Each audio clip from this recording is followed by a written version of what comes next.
1793년 1월 21일 프랑스 파리. 1000년 이상 지속해온 군주제가 단두대의 칼날 아래 놓였습니다. 혁명의 열기는 프랑스만 휘몰아친 것이 아니라 전 세계로 확산되고 있었습니다. 절대 권력을 휘두르던 자들을 타도할 때가 온 것입니다. 개인의 권리와 자유에 대한 새로운 사상의 개념은 과학 발달의 밑거름이 되었습니다. 새로운 형태의 정부와 도덕적 가치관, 자유는 새로운 시대의 정신이었으며 목숨을 바쳐 투쟁할 만한 사상이었습니다.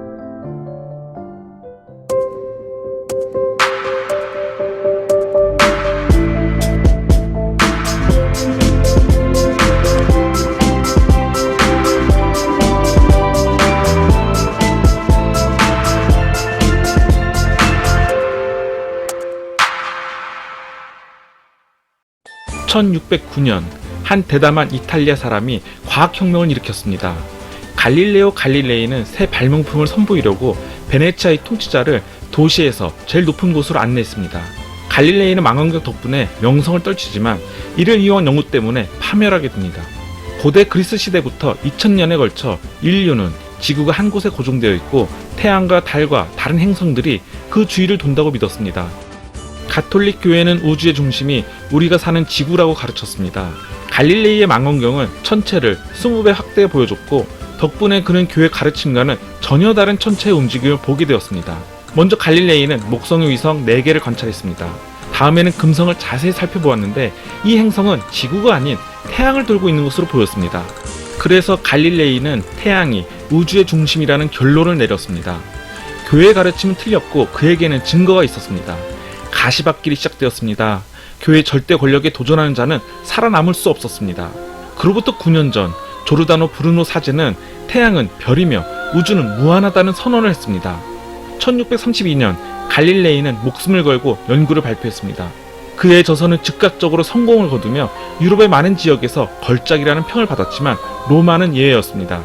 6월 22일 갈릴레이는 교회 법정에 소환되어 종교 재판을 받게 되었습니다. 이는 실증적 과학 논리와 종교 교리 사이에서 발생한 첫 번째 충돌이었습니다. 7명의 추기경이 갈릴레이에게 유죄 판결을 내렸습니다. 그는 이단으로 종신형을 선고받고 이 희대의 발견을 철회하라고 강요받았습니다. 결국 교회는 갈릴레이의 입을 막았지만 그가 일으킨 혁명의 불씨를 끄기에는 이미 너무 늦은 상황이었습니다. 우주에서 지구의 위치가 근본적으로 틀렸다면 세상의 다른 믿음들도 뒤집힐 수밖에 없었습니다.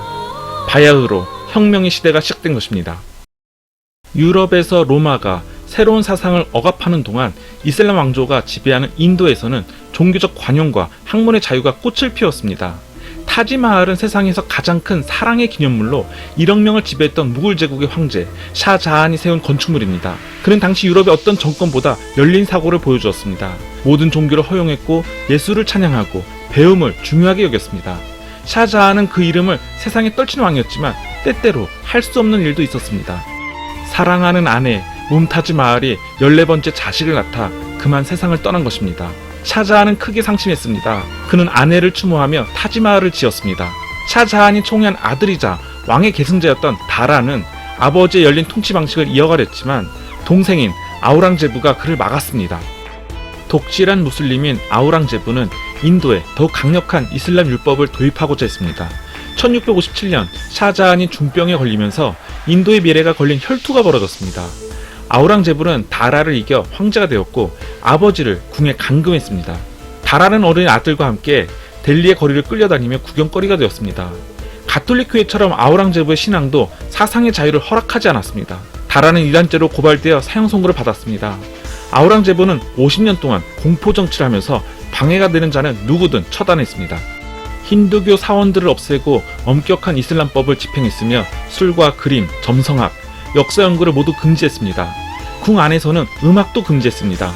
아우랑제부의 명령에 의해 궁정의 악공들은 악기를 위해 정식으로 장례를 치러주었습니다. 샤자한은 자신의 절대적인 권력으로 지적 자유를 찬양했지만 같은 권력을 손에 넣은 그의 아들은 그 손을 탄압과 파괴의 수단으로 휘둘렀습니다. 오로지 권력자의 의지에 의지한 권력체제에서는 결코 사상의 자유가 보장될 수 없었습니다. 다양한 사상이 꽃피우려면 혁신적이고 새로운 형태의 정부가 필요했습니다. 인도가 새로운 암흑시대로 빠져들고 1세기 후 아메리카의 13개의 식민지는 영국 국왕의 통치 아래 무섭게 성장하고 있었습니다. 1773년 미합중국은 아직 존재하지 않았습니다. 아메리카 식민지에는 영국인의 3분의 1이 넘는 250만 명이 살고 있었지만 이들을 지배하는 왕은 5,600km나 떨어진 곳에 있었습니다. 투표권도 없고 자치력은 전무하다시피 했습니다. 그런데 폭발적인 인기를 끌던 상품 하나 때문에 상황이 뒤바뀌게 됩니다. 그것이 바로 차입니다.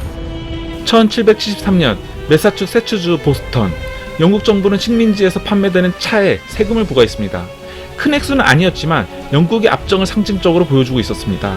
사람들은 왜 발언권도 주지 않는 정부에 세금을 내야 하느냐고 묻기 시작했습니다. 매사추세츠주 정치가 셰뮤얼 애덤스는 행동에 나서기로 결심했습니다. 약 46톤의 차를 산적한 배들이 영국에서 오고 있다는 소식을 들은 애덤스는 차를 내리지 못하게 하겠다고 맹세했습니다. 하지만 화물을 내리고 세금을 징수하겠다는 영국의 의지도 확고했습니다. 1773년 11월, 세척이 영국 배 중 첫 번째로 다트머스호가 보스턴 항구로 들어왔습니다.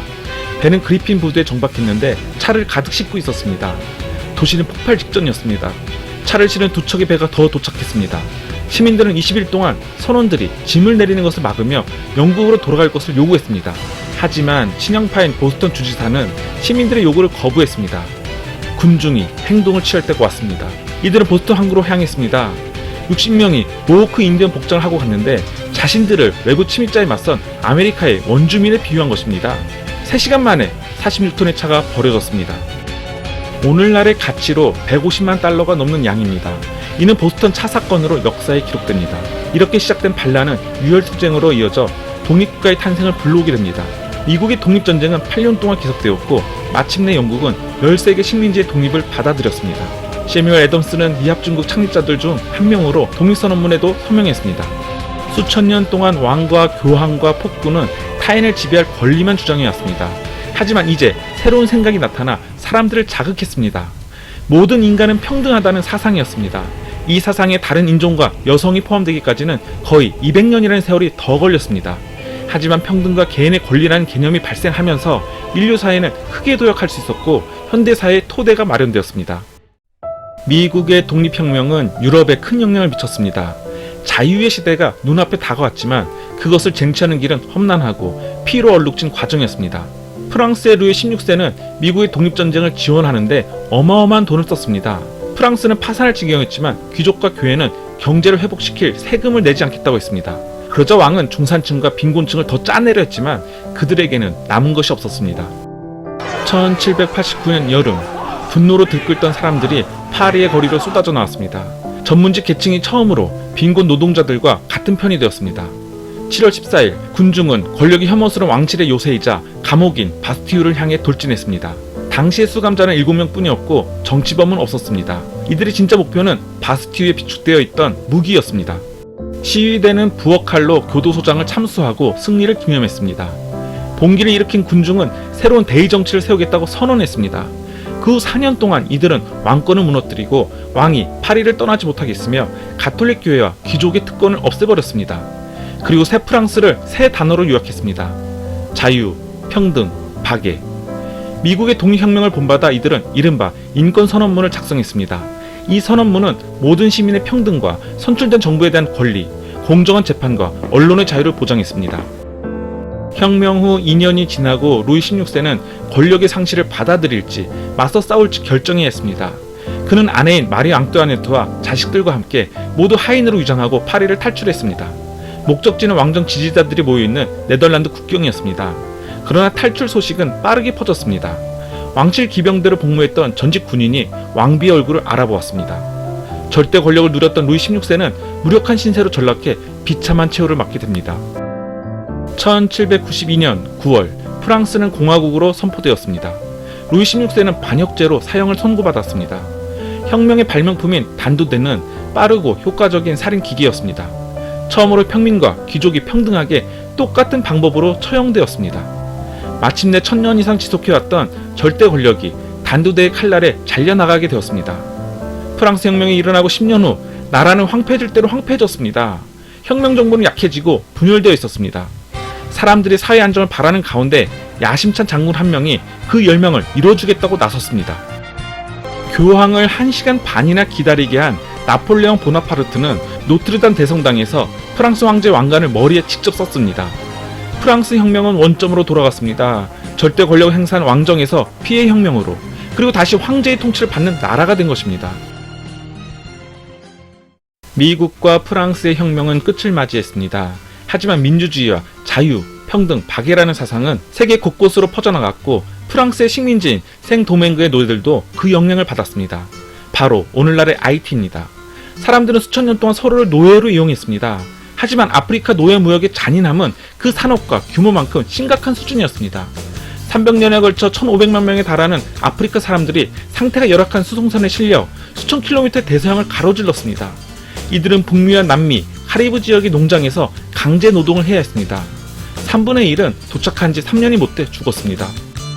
미국과 유럽의 정부는 인간의 권리를 인정하면서도 여전히 노예를 부려 돈을 벌었습니다. 생도맹그는 수익성이 아주 좋은 프랑스 식민지였습니다. 유럽에서 소비되는 설탕의 40%와 커피의 60%를 공급했으며 아프리카에서 온 50만 명의 노예가 3만 2천 명에 불과한 유럽인 밑에서 일하고 있었습니다. 프랑스의 혁명 소식이 섬에 전해졌을 때 IT의 노예들은 흥분했습니다. 이들은 부두교 의식으로 위장하고 그들만의 혁명을 모의했습니다. 1791년 8월 14일 밤, 한 무리의 노예들이 부두교의 제사장이자 노예들의 대장인 부크만 두티를 만났습니다. 부크만은 동료들에게 그를 알려주는 선생이기도 했습니다. 그는 농장에서 농장으로 옮겨 다니며 비밀리에 반란을 성동했습니다. 부크만은 섬에서 백인을 없애겠다고 맹세했습니다. 그는 맹세의 뜻으로 도살한 돼지 피를 마셨습니다. 이렇게 해서 IT의 독립전쟁이 시작되었습니다. 몇 주 만에 10만 명이 넘는 노예들이 반란을 일으켰습니다. 이들은 4천 명의 백인 농장주를 학살했습니다. 농장 천여 곳이 잿더미가 되었습니다. 3년 후 프랑스 혁명 지도자들은 프랑스와 모든 식민지에서 노예 제도를 폐지했습니다. 그리고 10년 후 IT는 세계 최초의 흑인 공화국이자 라틴 아메리카 최초의 독립국가가 되었습니다. 그 후 100년 동안 노예 제도는 전 세계에 걸쳐 차츰 폐지되었는데 마지막으로 폐지한 나라 중 하나는 이른바 평등의 기초에 설립된 최초의 국가인 미합중국입니다. 사람들이 인권과 자유의 개념을 받아들이기 시작하면서 야만성으로 보이는 것은 노예 제도만이 아니었습니다. 낡은 영국법에는 사형으로 처벌하는 범죄가 220가지나 있었습니다. 사법제도를 개혁해야 한다는 부담이 계속해서 영국을 짓눌렀습니다. 제임스 쿡 선장은 거대한 호주 대륙에 처음으로 발을 들인 유럽인이었고 이 땅은 대영 제국의 영토가 되었습니다. 1787년 첫 이민자들이 탄 11척의 배가 도착했습니다. 대부분 본인의 의사와 상관없이 끌려온 사람들이었습니다. 그중 736명이 범죄자였는데 사형제도가 사라지면서 이곳에 버림을 받은 것입니다. 골치 아픈 문제를 해결하는 나름 인도적이고 실용적인 방법이었습니다. 그 후로 63년 동안 호주의 유영지로 수송된 범죄자의 수는 16만 5천 명으로 증가했습니다. 대다수는 좀도둑에 불과했습니다. 토머스 하월은 암탉 2마리를 훔쳤고 엘리자베스 파울리는 몇 실링어치의 베이컨과 밀가루, 건포도를 훔쳤고 제임스 그레이스는 9m 길이의 리본과 실크 스타킹을 훔친 죄로 겨울 11살의 나이에 호주로 이송되었습니다. 하지만 이들이 최초의 호주인은 아닙니다. 이곳에는 5만 년 전부터 원주민이 살았으며 생활 방식도 거의 변하지 않은 상태였습니다.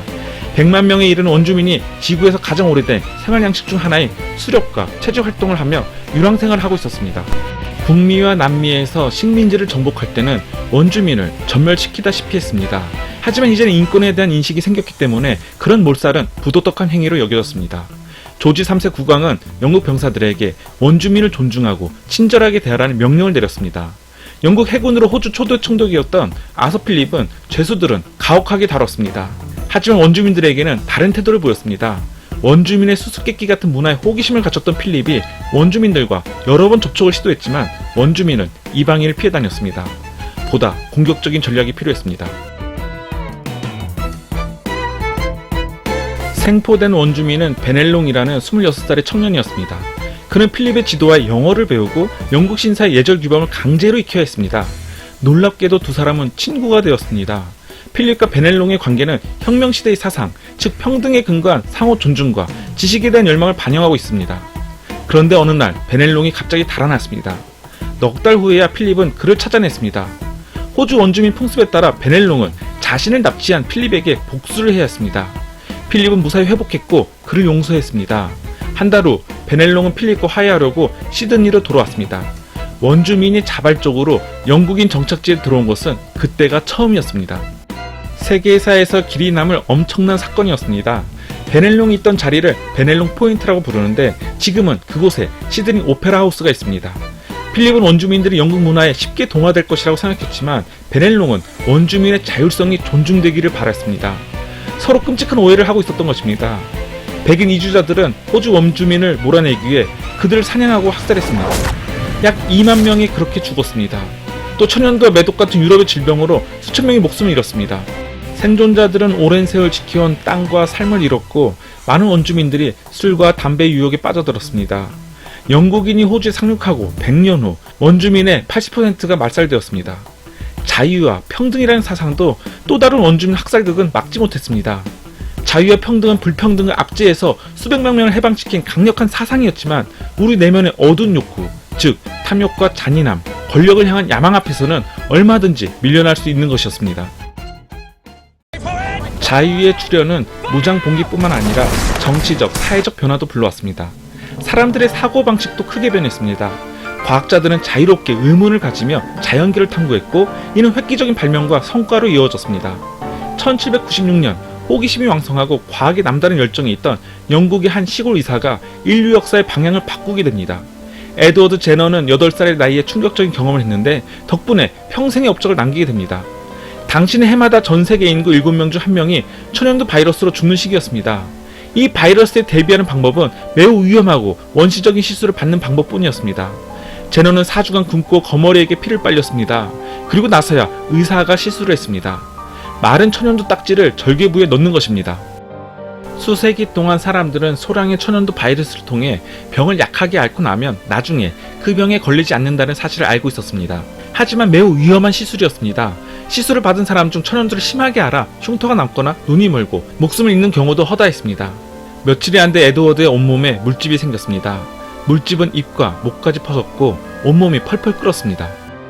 다행히 어린 에드워드는 운이 좋은 경우에 속했습니다. 열흘이 지나자 고열이 내렸고 이제 천연두에 대한 면역도 생겼지만 당시의 충격적인 경험을 잊지 못했습니다. 세월이 흐른 후 인체에 우회한 전염병인 우두에 걸렸던 젖짜던 여자들은 천연두에 걸리지 않는다는 소문이 에드워드의 호기심에 불을 붙였습니다. 그리고 1796년 여름 이 미신 같은 이야기의 과학적 사실 여부를 알아내고자 그는 자신의 의사 경력을 모두 건 실험에 착수했습니다.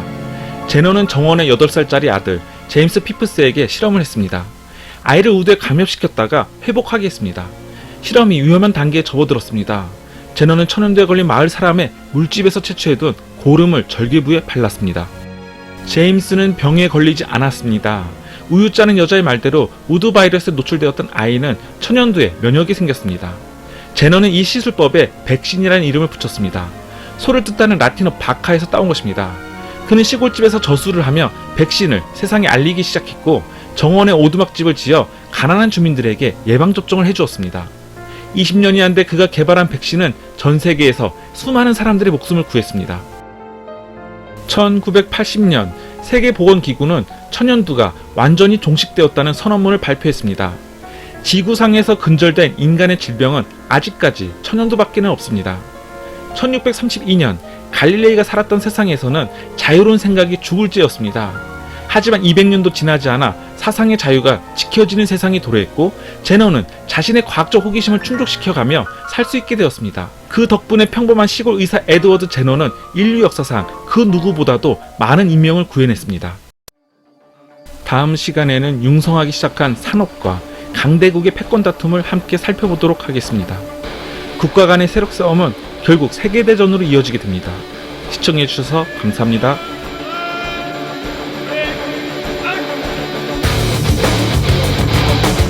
원작이 보고 싶고 원작이 궁금한 개굴 리뷰 좋아요와 구독 잊지 마세요. 개굴